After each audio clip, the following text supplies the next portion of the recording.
Bear with me, I'm going to go about 2 minutes over. It was February 1st, 1960, when 4 African-American students sat down at a Woolworth lunch counter in Greensboro, North Carolina. Ezell Blair, Franklin McCain, Joseph McNeil, and David L. Richmond all projected sacrifice, strength, and courage in the face of segregation and racism. It was these grassroots movements that would light the fire of the early civil rights movement. It was millions of young people who gathered in Selma, Alabama to march 54 miles to Montgomery County to assert their right to vote. Fighting to achieve equality, these sympathizers would simply say, "We shall overcome." It's been almost 60 years since these historic demonstrations that have forced a nation to notice a group that was told students should be seen, not heard. Now, in today's world, young people again face a threat to their lives and livelihoods, and we must respond as those brave men and women did, with action in the face of inaction. We shall overcome the looming dangers of gun violence in our schools. We shall overcome the long-lasting threats of pain to be inflicted on our students and faculty. Never again must we see our hopeful, innocent elementary students dead at the hands of a murderer. Never again should we fear being shot in our own high school.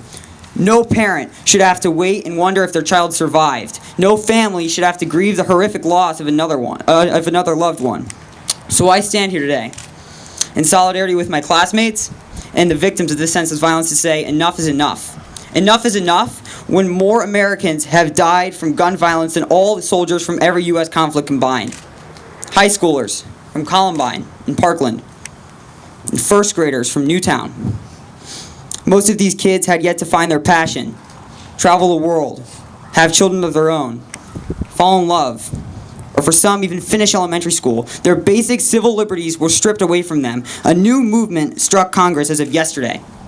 Thousands of shoes were placed at the doorstep of the House to signify all those that have died since the Newtown tragedy. It's been 6 years since Sandy Hook, a massacre so close to home. 20 first graders were killed. 20 parents would never see their children emerge from their school. The United States Congress couldn't be convinced by the 26 victims from Sandy Hook. Let's convince them for not just those 26, but for the 17 from Marjory Stoneman Douglas, and the 13 from Columbine, and the 32 from Virginia Tech, and the hundreds of other students killed in school shootings since Columbine.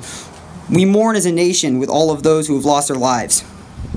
So contact your representatives, contact your senators, and show them the power of the youth. Demonstrate the force of protest in the face.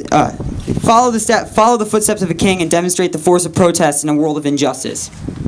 In the name of all victims of senseless gun violence, let us call for gun regulation and democracy over oligarchy. Let us be the change that we seek in our country. Let us project the same courage and strength that our fellow Americans projected in the civil rights movement to promote change. Let us live in a safe America. Let us learn without fear. Let us be heard. And like those who came before us, we too shall overcome. Thank you.